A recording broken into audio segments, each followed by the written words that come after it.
Baruch atah Adonai Eloheinu melech haolam, asher kidshanu b'mitzvotav, tevasivananu la'ot or lagoyim, v'na then lano et Yeshua, Mashe kenu haor haolam. Amen. Blessed art thou, O Lord our God, King of the universe, who has sanctified us by thy commandments, and has commanded us to be a light unto the nations, and has given us Yeshua, the Messiah, as the light of the world. Amen.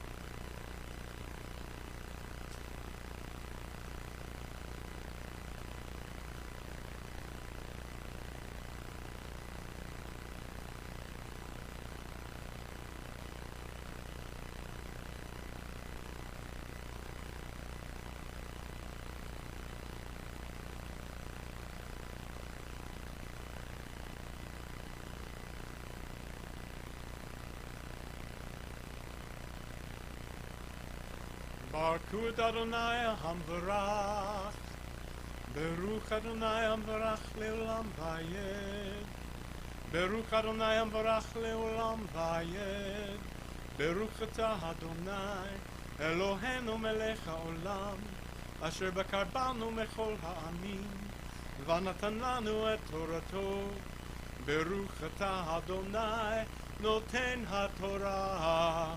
Amen. Bless the Lord, the Blessed One. Bless the Lord, the Blessed One, for all eternity. Blessed are you, O Lord our God, King of the universe, who has chosen us from all peoples and given us his Torah. Blessed are you, O Lord, giver of the Torah for men.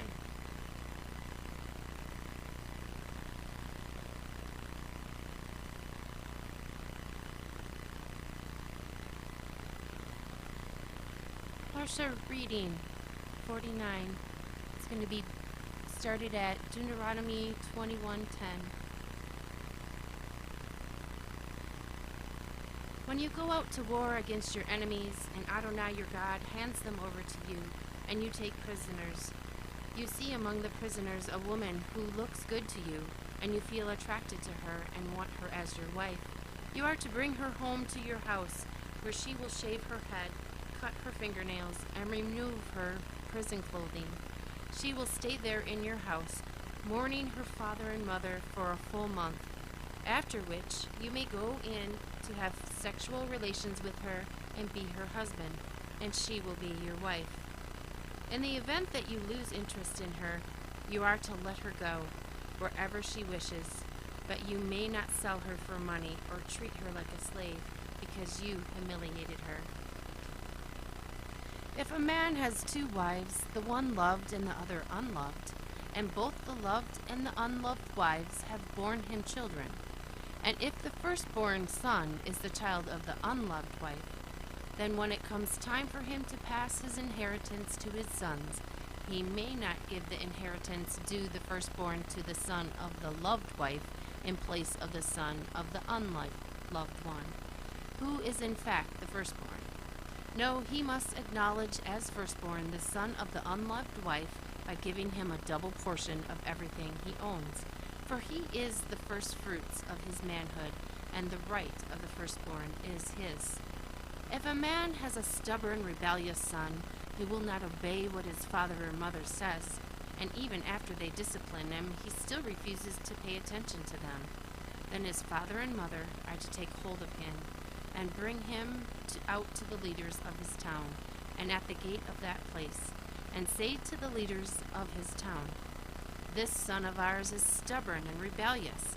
He doesn't pay attention to us, lives wildly, gets drunk." Then all the men of his town are to stone him to death. And in this way you will put an end to such wickedness among you, and all Israel will hear about it and be afraid. If someone has committed a capital crime and is put to death and hung on a tree, his body is not to remain all night on the tree, but you must bury him the same day, because a person who has been hanged has been cursed by God, so that you will not defile your land, which Adonai your God is giving you to inherit. You are not to watch your brother's ox or sheep straying and behave as if you hadn't seen it. You must bring it back to your brother. If your brother is not close by, or you don't know who the owner is, you are to bring it home to your house, and it will remain with you until your brother asks for it. Then you are to give it back to him. You are to do the same with his donkey, his coat, or anything else of your brother's that he loses. If you find something he lost, you must not ignore it. If you see your brother's donkey or ox collapsed on the road, and you may not behave as if you hadn't seen it, you must help him get it up on its feet again. A woman is not to wear men's clothing, and a man is not to put on woman's clothing, for whoever does these things is detestable to Adonai your God.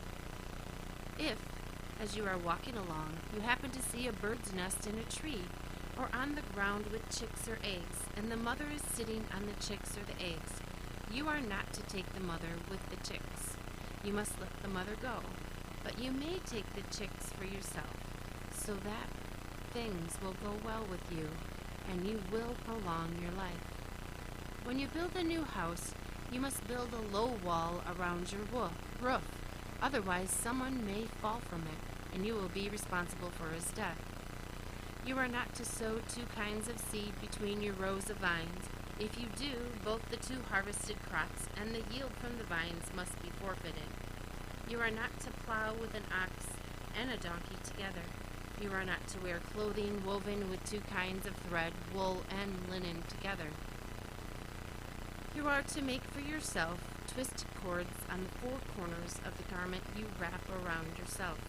If a man marries a woman, has sexual relations with her, and then, having come to dislike her, brings false charges against her and defames her character by saying, I married this woman, but when I had intercourse with her, I did not find evidence that she was a virgin, then the girl's father and mother are to take the evidence of the girl's virginity to the leaders of the town at the gate.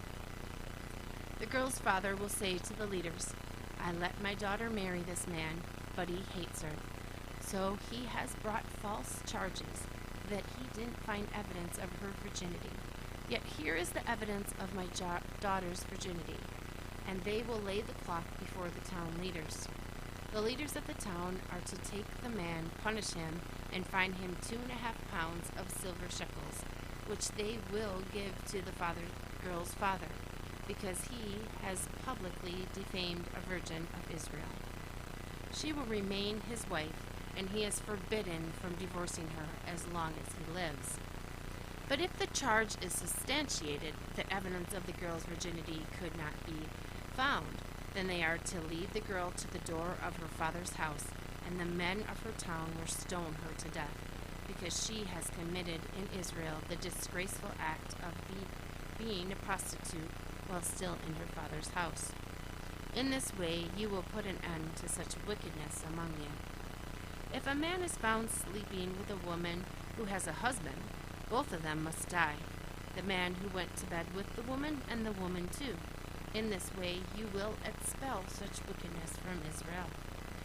If a girl who is a virgin is engaged to a man, and another man comes upon her in the town and has sexual relations with her, you are to bring them both out to the gate of the city and stone them to death. The girl because she didn't cry out for help, they are in the city, and the man because he has humiliated his neighbor's wife. In this way you will put an end to such wickedness among you. But if the man comes upon the engaged girl out in the countryside, and the man grabs her and has sexual relations with her, then only the man who had intercourse with her is to die. You will do nothing to the girl, because she has done nothing deserving of death. The situation is like the case of the man who attacks his neighbor and kills him, for he found her in the countryside. An engaged girl cried out, but there was no one to save her. If a man comes upon a girl who is a virgin, but who is not engaged, and he grabs her and has sexual relations with her, and they are caught in the act, then the man who had intercourse with her must give to the girl's father 1.25 pounds of silver shekels, and she will become his wife, because he humiliated her. He may not divorce her as long as he lives. A man is not to take his father's wife, thus violating his father's rights. A man with crushed or damaged private parts may not enter the assembly of Adonai. A son of a forbidden marriage may not enter the assembly of Adonai, nor may his descendants down to the 10th generation enter the assembly of Adonai. No, Ammoni and Amavi may enter the assembly of Adonai, nor may any of his descendants down to the 10th generation ever enter the assembly of Adonai, because they did not supply you with food and water when you were on the road after leaving Egypt, and because they hired Balaam the son of Beor and from Petor in Aram Naharaim to put a curse on you. But Adonai your God would not listen to Balaam. Rather, Adonai your God turned the curse into a blessing for you, because Adonai your God loved you. So you are never to seek their peace or well-being as long as you live. But you are not to detest an Edolim, because he is your brother, and you are not to detest an Egyptian, because you lived as a foreigner in his land. The third generation of children born to them may enter the assembly of God. When you are in camp at war with your enemies, you are to guard yourself against anything bad. If there is a man among you who is unclean because of a nocturnal emission, he is to go outside the camp. He is not to enter the camp. When evening arrives, he is to bathe himself in water, and after sunset he may enter the camp. Also, you are to have an area outside the camp to use as a latrine. You must include a trowel with your equipment, and when you relieve yourself, you are to dig a hole first, and afterwards cover your excrement. For Adonai your God moves about in your camp to rescue you and to hand over your enemies to you. Therefore your camp must be a holy place. Adonai should not see anything indecent among you, or he will turn away from you. And if a slave has escaped from his master and taken refuge with you, you are not to hand him back to his master. Allow him to stay with you in whichever place suits him best among your settlements. Do not mistreat him. No woman of Israel is to engage in ritual prostitution, and no man of Israel is to engage in ritual homosexual prostitution. Nothing earned through heterosexual or homosexual prostitution is to be brought into the house of Adonai your God in fulfillment of any vow, for both of these are abhorrent to Adonai your God. You are not to lend at interest to your brother, no matter whether the loan is of money, food, or anything else that can earn interest. To an outsider, you may lend at interest, but to your brother, you are not to lend at interest, so that Adonai your God will prosper you in everything you set out to do in the land that you are entering in order to take possession of it. When you make a vow to Adonai your God, you are not to delay in fulfilling it, for Adonai your God will certainly demand it of you, and your failure to do so will be your sin. And if you choose not to make a vow at all, then will not be a sin for you. But if a vow passes your lips, you must take care to perform it accordingly to what you voluntarily vowed to Adonai your God, what you promised in words spoken out loud. When you enter your neighbor's vineyard, you may eat enough grapes to satisfy your appetite, but you are not to put any in your basket. When you enter your neighbor's field of growing grain, you may pluck ears with your hand, but you are not to put a sickle to your neighbor's grain. Suppose a man marries a woman and consummates the marriage but latter finds her displeasing, because he has found her offensive in some respect. He writes her a divorce document, gives it to her, and sends her away from his house. She leaves his house, goes, and becomes another man's wife, but the second husband dislikes her and writes her to a get, gives it to her, and sends her away from his house. Or the second husband, whom she married, dies. In such a case, her first husband, who sent her away, may not take her again as his wife, because she is now defiled. It would be detestable to Adonai, and you are not to bring about sin in the land of Adonai your God is giving you as your inheritance. If a man has recently married his wife, he is not to be subject to military service. He is to be free of external obligation and left at home for 1 year to make his new wife happy. No one may take a mill or even an upper millstone as collateral for a loan, because that would be taking as collateral the debtor's very means of sustenance. If a man kidnaps any of his brothers, fellow members of the community of Israel, and makes him his slave or sells him, that kidnapper must die. In this way, you will put an end to such wickedness among you. When there is an outbreak of Tetze, be careful to observe and do just what the Kohanim and who are the Leim teach you. Take care to do as I ordered them. Remember what Adonai your God did to Miriam on the road after you left Egypt. When you make any kind of loan to your neighbor, you are not to enter his house to take his collateral. You must stand outside, and the borrower will bring the collateral outside to you. If he is poor, you are not to go to bed with what he gave as collateral in your possession. Rather, you must restore the pledged item at sunset. Then he will go to sleep wearing his garment and bless you. This will be an upright deed of yours before Adonai your God. You are not to exploit a hired worker who is poor and needy, whether one of your brothers or a foreigner living in your land in your town. You are to pay him his wages the day he earns them, before sunset, for he is poor and looks forward to being paid. Otherwise, he will cry out against you to Adonai, and it will be your sin.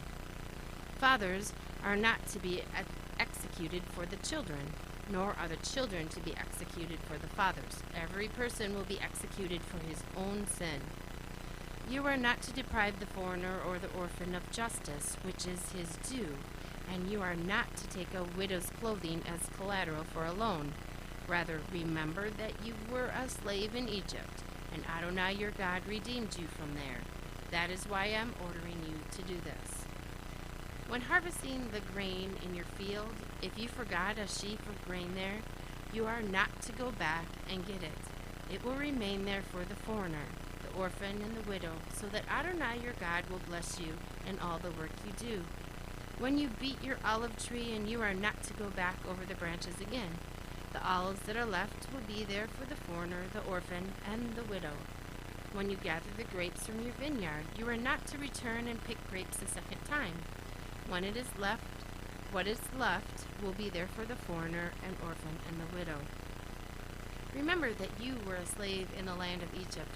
That is why I am ordering you to do this. If people have a dispute, seek its resolution in court, and the judges render a decision in favor of the righteous one, and the condemning the wicked one. Then, if the wicked one deserves to be flogged, the judge is to have him lie down and be flogged in his presence. The number of strokes is to be proportionate to his offense, but the maximum number is 40. He is not to exceed this. If he goes over this limit and beats him more than this, your brother will be humiliated before your eyes. You are not to muzzle an ox when it is treading out the grain. If brothers live together and one of them dies childless, his widow is not to marry someone unrelated to him. Her husband's brother is to go to her and perform the duty of her brother-in-law by marrying her. The first child she bears will succeed to the man of his dead brother, so that his name will not be eliminated from Israel.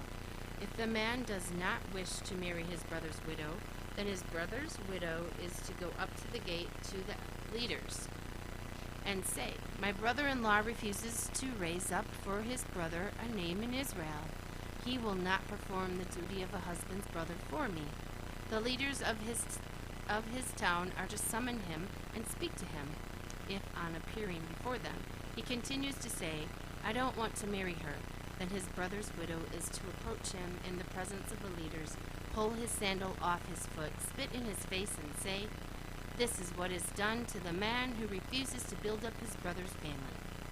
From that time on, his family is to be known in Israel as the family of the man who has had his sandal pulled off. If men are fighting with each other, and the wife of one comes up to help her husband get away from the man attacking him by grabbing the attacker's private parts with her hand, you are to cut off her hand and show no pity. You are not to have in your pack 2 sets of weights, one heavy and the other light. You are not to have in your house 2 sets of measures, one big and the other small. You are to have a correct and fair weight, and you are to have a correct and fair measure, so that you will prolong your days in the land Adonai your God has given you. For all who do such things, all who deal dishonestly, are detestable to